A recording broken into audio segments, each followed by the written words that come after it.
¡Hey! ¡Qué bueno verlos nuevamente! Agustín otra vez por aquí. Hoy en la agenda tenemos el explosivo thriller de acción Ballerina con la increíble Ana de Armas. Vamos a analizar rápido qué es lo que no estaría funcionando en esta película. Empezamos. En 2014, el ex doble de riesgo y director debutante Chad Stahelski ni siquiera podía imaginar que al rodar un sencillo film de acción sobre otro mega super asesino retirado, estaría creando una nueva franquicia, un universo cinematográfico donde casi todos son asesinos.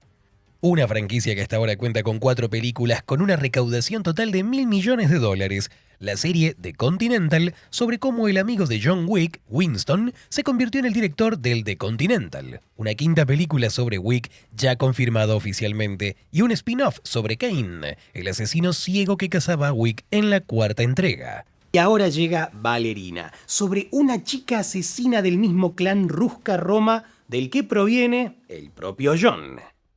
El director fue Len Wiseman, quien en su momento dirigió las 2 primeras y excelentes partes de Underworld, Duro de Matar 4 y el fallido remake de Total Recall, donde había buenas actrices, pero grandes problemas de lógica. Pero Wiseman sabe hacer escenas de acción y en el universo de John Wick eso es más importante que la lógica.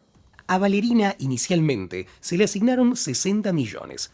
Y después de que la película fue filmada, el padre de la franquicia, Chad Stahelski, la vio y quedó horrorizado. Eso nadie lo iba a ver.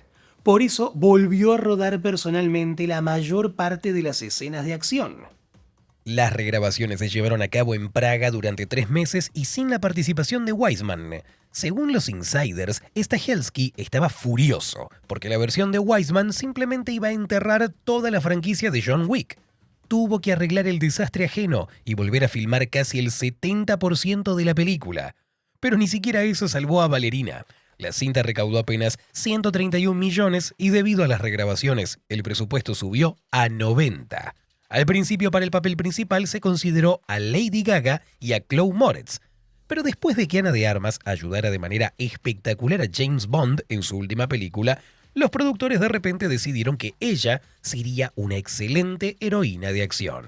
Aunque un año antes se había estrenado con ella una película casi igual, Ghosted, y sus calificaciones fueron bastante promedio.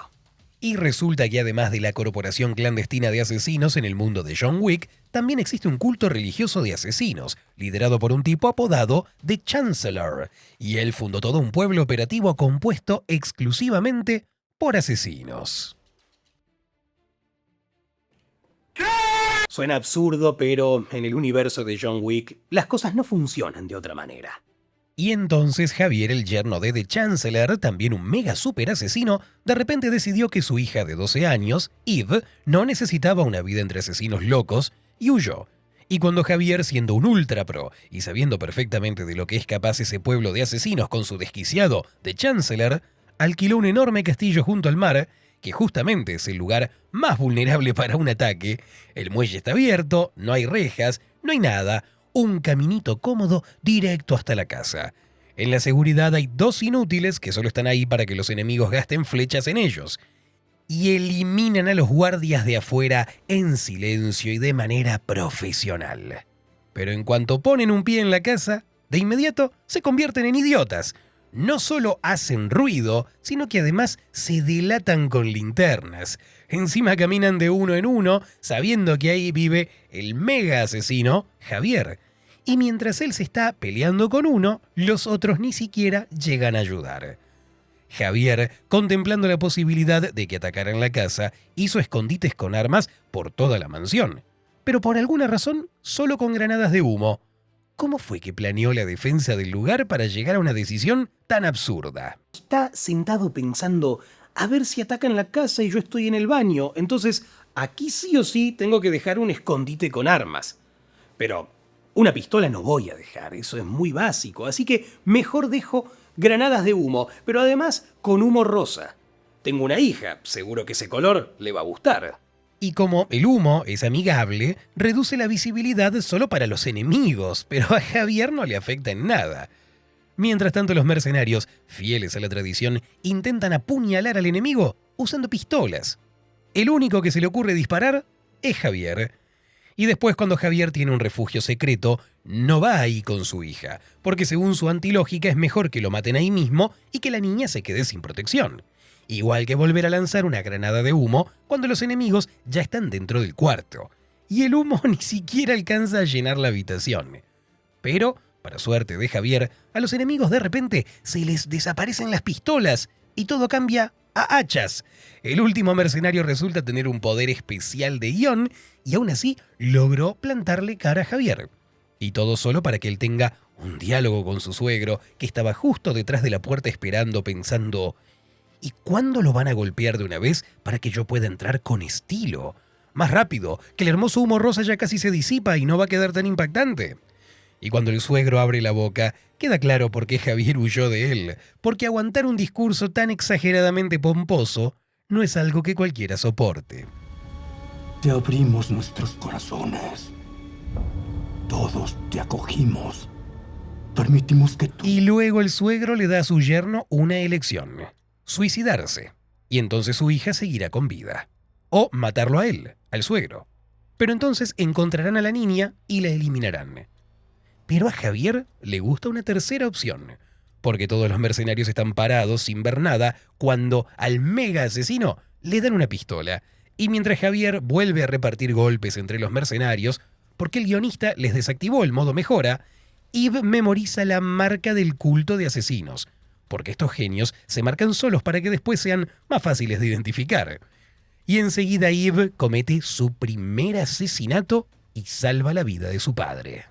De un disparo certero con una pistola Glock, una niña de 12 años con los ojos cerrados le dispara a un hombre. Pero el padre inmediatamente anula su propia salvación. Pasa frente a las ventanas, de pie, con la linterna encendida, revelando su ubicación y dejando a su hija huérfana. En la policía ni siquiera la lavaron y allí está sentada mirando solo su juguete como un robot. Luego llega un anciano cualquiera, le dice que conoce a las personas que criaron a su padre y ella, sin hacer ni una sola pregunta, se va con él. Y Winston, que tiene toda una red de hoteles para asesinos que debe administrar, personalmente viaja por el mundo para ser de niñera de una niña desconocida. El padre de Yves pertenecía al clan Ruska Roma, de donde salió John Wick. El clan lo dirige la imponente The Director, cuya organización de asesinos está disfrazada de teatro de ballet. Tiene a cientos de personas bajo su mando, pero no envió a los suyos, sino que le pidió el favor a Winston. Y como en las películas de Wick, él es el nexo con el héroe positivo, aquí también tenía que aparecer solo él. Además, como según la trama Winston después deberá ayudar a Yves, igual que ayudó a John, desde el primer momento empieza a simpatizar con una niña desconocida, le da su primera moneda de asesinos y en general se vuelve súper atento y amable. Así, de la nada, le nace una simpatía total por una niña que ni siquiera conoce. Y no olvides que siempre estaré para lo que se ofrezca. Pasan 12 años y a la niña que destinaron a ser asesina por alguna razón también le enseñan ballet en paralelo, cuando todo su tiempo debería invertirse en entrenarla como killer. Pero como la película se llama Ballerina, Eve tiene que aprender ballet. Y lo más curioso es que eso en la trama no se usa para nada. Entonces, ¿por qué bailarina y no colocadora de rieles o una trabajadora destacada de una fábrica? Y además de The Director, toda esta comunidad de asesinos también está supervisada por su mano derecha, una gitana y entrenadora de combate, que recién en el año 12 de entrenamiento, cuando a Yves le han estado golpeando hombres más fuertes que ella todo el tiempo, le da un consejo brillante. Pelea como niña. Pero qué genial. 12 años recibiendo golpes de hombres y recién ahora le revela el secreto. Y a Eve de inmediato le empieza a salir todo bien. En las prácticas de tiro, Yves al principio va rezagada, pero gracias a entrenamientos constantes su habilidad crece. Aunque solo porque los oponentes empiezan a correr directo hacia su pistola. Y en el examen final, donde hay que armar el arma lo más rápido posible y eliminar al oponente, le ponen enfrente a una asesina golpeada y agotada que obviamente pierde. Además, organizan la competencia entre una novata y una asesina ya curtida. Si la asesina hubiera armado la pistola primero, la novata habría muerto y todos los años y recursos invertidos en su entrenamiento se habrían ido a la basura. Pero lo importante es que esa asesina cometió algún error por ahí y decidieron descartarla así, algo que incluso alcanza a contarle a Eve. No. Soy como tú. En 10 malditos años. Organización extraña. Hacen que sus futuros operativos maten a los actuales, sembrando la idea de que mañana podrían hacer lo mismo con ellos. Tal vez tengan una ideología poderosa, pero cualquiera con cerebro pensaría que mañana podría estar en el lugar de esa chica, y que lo mejor sería escapar de esa organización loca en la primera oportunidad. Aunque, en realidad, no hay ninguna ideología sólida ni una jerarquía férrea, porque en cuanto desaparece su amiga favorita de cama, Eve entra sin permiso directo a la oficina de The Director a exigirle explicaciones. ¿En dónde está? Y como los eventos de Ballerina ocurren en paralelo entre la tercera y la cuarta parte de John Wick, aquí mismo Eve observa cómo John, en la tercera película, va a pedir ayuda a The Director para que lo esconda de los asesinos. Mientras tanto, The Director maneja asuntos importantes con John, le anula su membresía en la familia y toda la casa escucha y ve perfectamente todo. ¿Para qué una bailarina común debería saber lo que no le corresponde? Construyó todo un edificio para entrenar asesinos, pero no una sala para negociaciones privadas. Además, aquí John ya tiene el estatus de excomunicado. Todos los asesinos del planeta lo están cazando y The Director lo pasea tranquilamente por su casa para que todo el mundo lo vea, como si ninguno de sus alumnos pudiera ir a delatarla ante el Consejo de Clanes. Ni un gramo de precaución tiene The Director, y así terminó pasando. Alguien la delató y a The Director le aparecieron agujeros en las manos que la naturaleza no había previsto. A Eve incluso le permiten hablar con John. ¿Cómo logro hacer lo que tú haces? Al final Eve recibe el apodo de Kikimora y su primera misión es proteger a la hija de un magnate de un secuestro. Para eso tiene que vigilarla en un club, donde, claro, no se puede entrar con un arma real, así que le dan una de plástico con balas de goma, porque por supuesto no se puede dejar un arma escondida previamente en el baño del club. Y cuando llega la pelea, Eve se viste lo más adecuado posible para combatir, vestido de noche y botas de taco alto.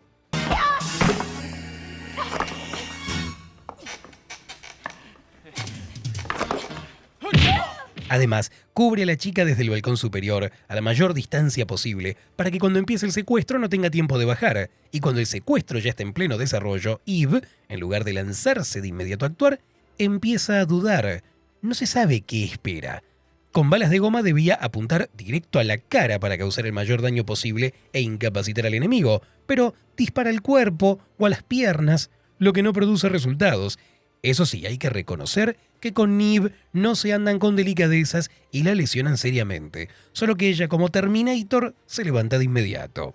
Después de pelear en contacto total contra 3 oponentes sin quedarse sin aire, salen contra un cuarto y tras convertirlo en carne molida, deja claro que el secuestro queda cancelado por hoy. Y la hija del magnate, que básicamente es una nerd despistada, sigue sentada ahí cuando hace rato debería haber escapado mientras Eve atraía toda la atención. Por su primera misión exitosa, Eve recibe un rango y le hacen un tatuaje marca que también indica a qué clan de asesinos pertenece. Lo cual es otra tontería. ¿Y si necesitan hacer una operación encubierta y capturan a uno de sus agentes? ¿Van a llevar en la espalda la dirección exacta de dónde vienen? Pasan 2 meses. Y entonces Eve empieza a darse cuenta de todos los inconvenientes de la profesión de asesina. Pero por alguna razón todavía no se ha rapado la cabeza. Y no solo lleva el cabello largo, sino además suelto. En una pelea cuerpo a cuerpo el enemigo usaría esa debilidad en primer lugar. Eso sí, sus botas parecen untadas con aceite, para resbalar así sobre una superficie áspera, como si fuera hielo. Hay que tener talento. Esas botas se habrían agarrado al asfalto de inmediato y ella habría terminado debajo del coche en un segundo. ¿A dónde fueron a parar 30 balas? Nadie lo sabe. Y el tipo, en vez de recargar, va contra Eve con un hacha. La decisión idiota de los killers de marcarse despierta en Eve el recuerdo de que personas con ese mismo símbolo fueron los que mataron a su padre. Así que es hora de activar el gastado argumento de la venganza. Pero The Director la detiene enseguida. Dice que tienen un tratado de paz con esos culturistas y que nadie va a romperlo por su capricho.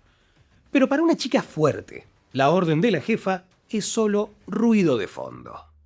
Así que ignorando la orden de no meterse con los cultistas, Eve va con el único conocido que por limitaciones del guión no puede mandarla al diablo, y Winston apenas ve esos ojitos suplicantes, de inmediato le entrega a un miembro del culto que eligió su hotel como refugio. Sí los monitoreamos cuando se quedan en nuestros hoteles. ¿Tienen acceso a los Continental? Pero qué gran administrador. Y claro, es su negocio entregar a sus propios clientes. Pero ¿qué tan rápido correrá el rumor de que en los hoteles de Continental es mejor no hospedarse, porque su director puede venderte al primer asesino que le caiga simpático? Y bueno, a John lo ayudaba, lo conocía desde hace años, y John de alguna manera se había ganado cierta reputación como buen tipo, aunque nunca cumplía su palabra. Primero se negó a saldar su deuda, según el pagaré. Luego le prometió al rey del Bowery matar a Winston, pero no lo hizo. Yo me pregunto, ¿qué vio Winston en Eve?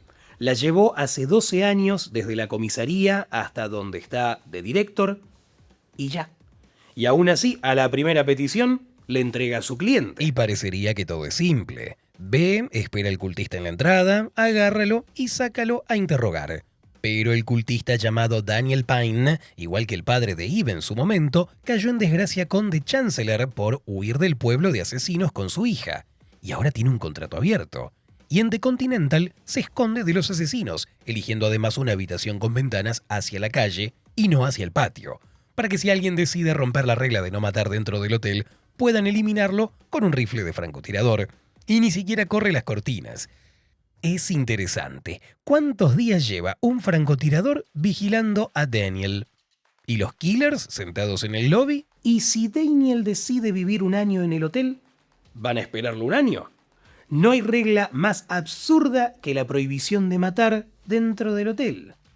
Pero Eve ya está trepando por la cornisa hacia la habitación de Daniel, que vive completamente relajado. Tiene un contrato abierto, el lobby lleno de asesinos esperando y ni siquiera cerró el balcón. Y la superprofesional, al ver a una niña, se olvida por completo de cubrir su retaguardia. Y solo gracias a la armadura del guión no recibe una bala por la espalda. En fin, el pueblo de asesinos eleva la recompensa por Daniel a 4 millones y 3 asesinos no aguantan y van a romper las reglas del hotel. Pero, ¿cuál es el sentido? Después, los empleados del hotel los eliminarán en el acto o los declararán excomunicados, lo que también es una sentencia de muerte. A menos, claro, que seas John Wick. En la segunda parte, matar dentro del hotel se presentaba como una decisión catastrófica para John, después de la cual estaba acabado. Y aquí los asesinos se arriesgan así por otro encargo más.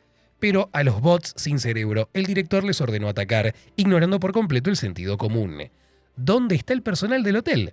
Un hombre con contrato abierto lleva días hospedado. Los asesinos se reúnen en el hotel para matarlo, van a matarlo y el equipo de respuesta rápida del hotel no aparece. Y los asesinos corren libremente por todo el hotel armando una pequeña guerra. Daniel le pide a Eve que ayude a salvar a su hija porque, aunque solo lleva 2 meses trabajando en campo, ya corre el rumor de que tienen un buen corazón y que se puede confiar en ella. Lo siento, no es a lo que he venido. Eres Kikimora. Pero un minuto después, la super Kikimora no se da cuenta de cómo se le acercan por detrás y la golpean en la cabeza. Y los hombres de The Chancellor, por supuesto, ni la matan ni se la llevan. ¿Para qué llevarse a alguien que intentó ayudar a tu enemigo a recuperar a tu nieta? Porque sí, la niña es nieta de The Chancellor. A Daniel tampoco lo matan, solo lo hieren. Y claro, un actor tan carismático puede servirle a la franquicia más adelante, aunque al padre de Eve lo mataron de inmediato. Sí, según la trama, Daniel es hijo de The Chancellor, pero aún así le puso contrato. Podían haberlo matado en cualquier momento y ahora simplemente lo perdonan. Y cuando la administración del hotel atrapa a todos los que rompieron las reglas y los pone contra la pared, a Eve le basta con decir que ella no violó las reglas y que no mató a nadie. Le creen sin ninguna verificación y la dejan ir de inmediato, mientras a los demás los eliminan. Ellos lo iniciaron. ¡Eso es mentira! Después Eve va a comprar armas, donde apenas demuestra que es una mujer experimentada y manipula las correderas con profesionalismo, aparecen los cultistas. Porque matarla cuando estaba inconsciente, ¿para qué? Mejor ahora, cuando puede defenderse. Y en vez de entrar como clientes, revisar el entorno o esperar a que Eve salga desprevenida y dispararle en la nuca, irrumpen en la armería a todo volumen para que el objetivo tenga tiempo de prepararse. Y la coreografía claramente favorece a Eve. Entran 2 tiradores mientras ella deja fuera de combate a uno, el segundo simplemente se queda fuera de cuadro y no hace nada. Y solo cuando su amigo cae, despierta y empieza a disparar. Eve se para tranquilamente detrás de una puerta de madera sin miedo a que la atraviese una ráfaga. Acaba de ver que en la tienda todas las puertas son de madera y se perforan fácilmente. Y en un mundo donde hasta los vagabundos del metro son asesinos, el armero que tiene armas por millones de dólares no tiene ni seguridad ni sistemas de protección. Solo él y puertas de madera por todos lados. Cualquiera puede entrar y asaltar un arsenal completo. Pero como las armas no tienen munición, Eve empieza a jugar con granadas. Primero lanza una caja entera cuando con una sola bastaba. Luego, cuando hace explotar a los siguientes, curiosamente no avanza hacia ellos, aunque ya están aturdidos y podría tomarles las armas. En vez de eso, va hacia donde están los enemigos todavía en combate. Y de ellos, bueno, ni qué decir, parecen robots. Ella lanza granadas y ellos siguen caminando hacia ella. Y a cuando ya casi lo termina con el cuchillo, decide ponerse creativa, sabiendo con exactitud que esa puerta resistirá la explosión de la granada. Al siguiente casi lo remata con un martillo, pero opta por hacerlo explotar, creyendo que la mesa de metal blindado detrás de la que se protege no le va a causar una conmoción.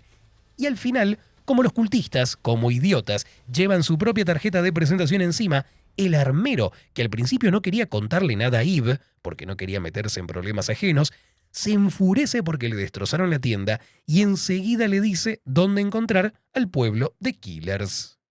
Yo me pregunto qué tan idiotas hay que ser para marcar a los combatientes que hacen trabajo ilegal para que los puedan reconocer de inmediato y saber de qué clan son. Es como dejarle tu pasaporte a alguien en pleno robo. Y apenas Eve llega al pueblo, la detecta una torre de vigilancia donde usan catalejos. Esta marca del universo Wick, donde conviven tecnologías modernas con cosas anticuadas, siempre me causó un poco de risa. Eve ni alcanza a entrar a la taberna cuando llega otro idiota, el mismo que era francotirador en el hotel. La reconoce casi al instante por el arma. No solo no la eliminó antes, sino que ni siquiera averigua qué hace ahí. ¿Quién sabe a qué vino? Tal vez traía un mensaje de su clan. Pero no, empieza a disparar de una. Y los dos son tan malos apuntando que solo le dan al borde de la pared divisoria. Luego este idiota, teniendo un arma, prefiere acercarse.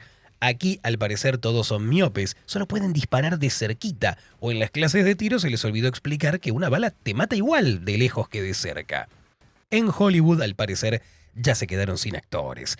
Daniel Bernhardt estuvo en el primer Wick, trabajaba para el mafioso ruso Vigo Tarasov y 2 veces logró demostrar que John no era tan invencible hasta que John lo estranguló.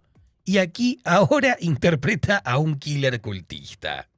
Eve le rompe un hueso y el tipo se queda congelado. ¡Dios mío, me rompieron el brazo! Y de inmediato recibe una bala, cuando sus piernas están bien. Lo lógico era que simplemente se fuera corriendo. En el pueblo de asesinos, hasta la mesera de la taberna es asesina, pero por alguna razón decidió meterse solo cuando Eve ya mató al grandote y ni siquiera intentó ayudarlo. En cambio ahora se lanza con un cuchillo contra alguien con pistola, y la superprofesional, al ver el cuchillo, se acerca a quemarropa y ni alcanza a disparar.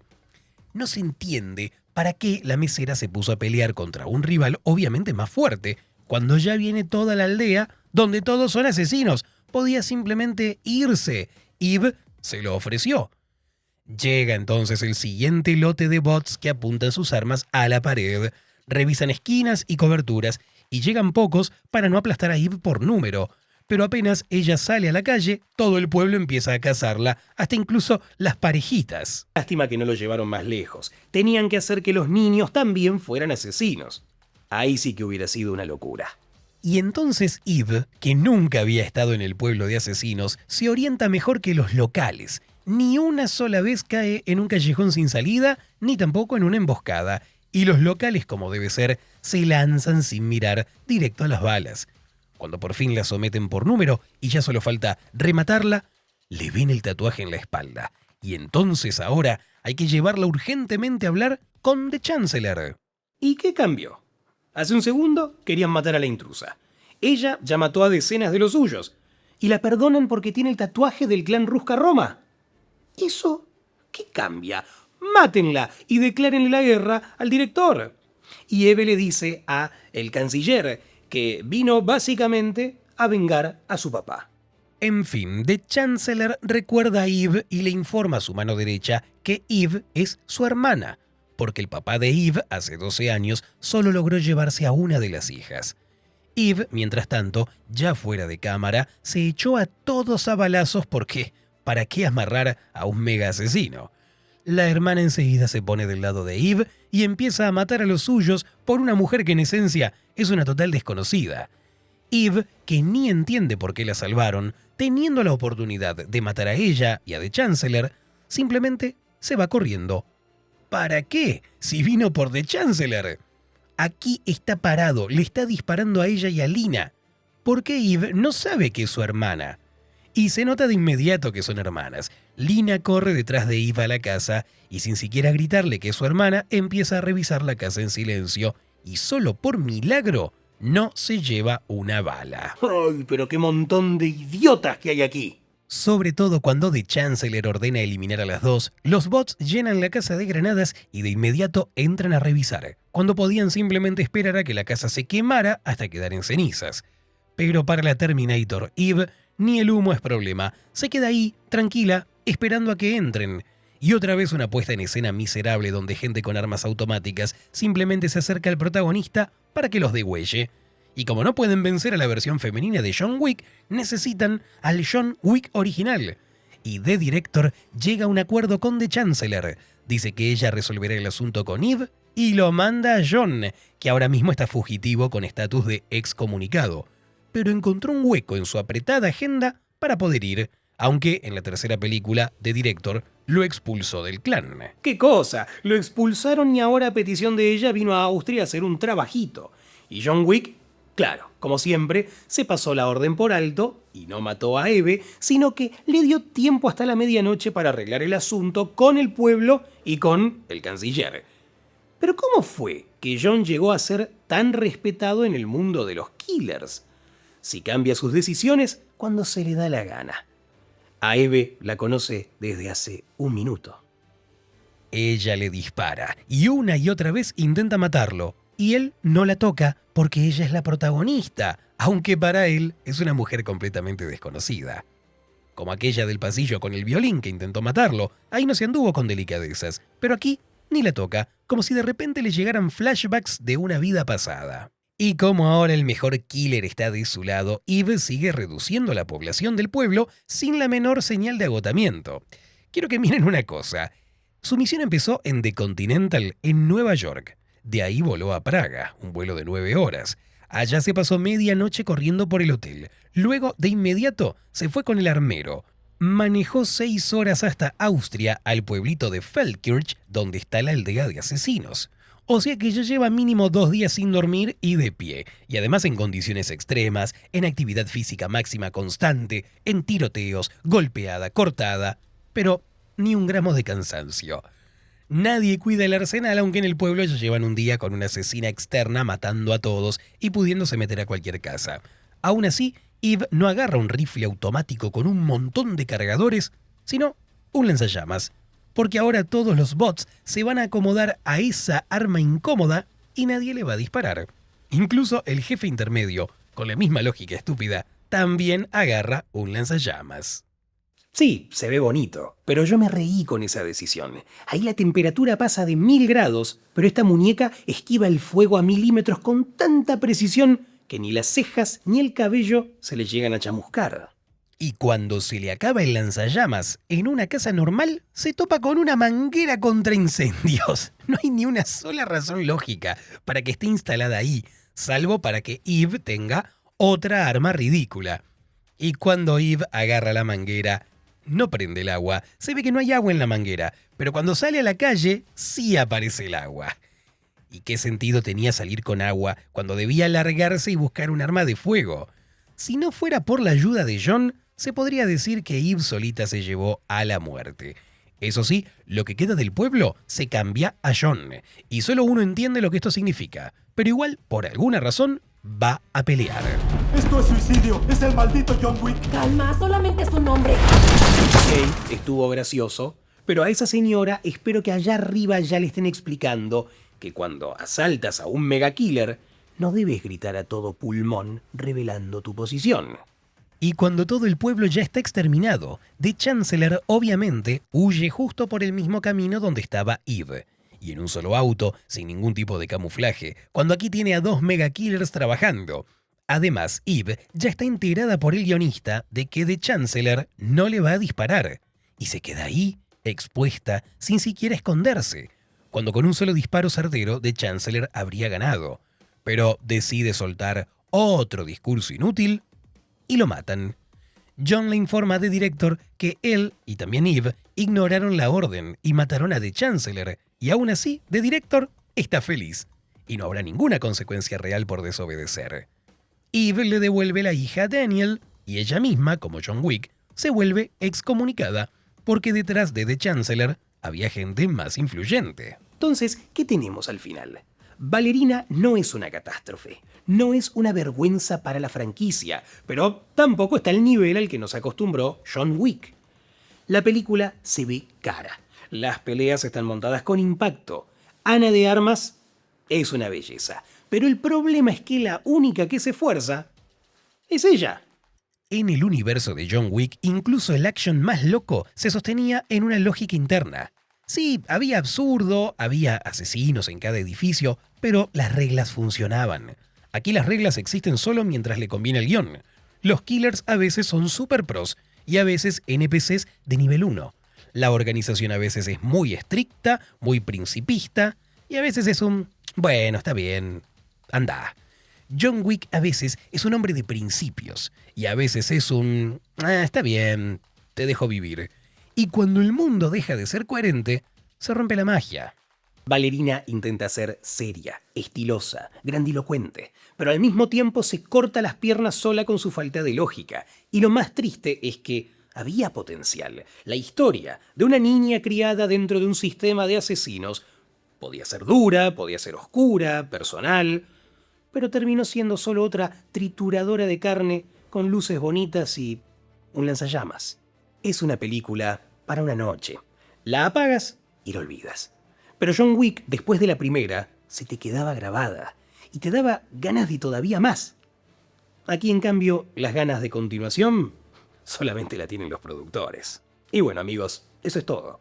Quiero que escriban en los comentarios si será que estoy siendo demasiado quisquilloso o a ustedes también les pareció que la franquicia empieza a vivir solo del nombre. Los voy a estar leyendo en los comentarios y nos vemos en el próximo video.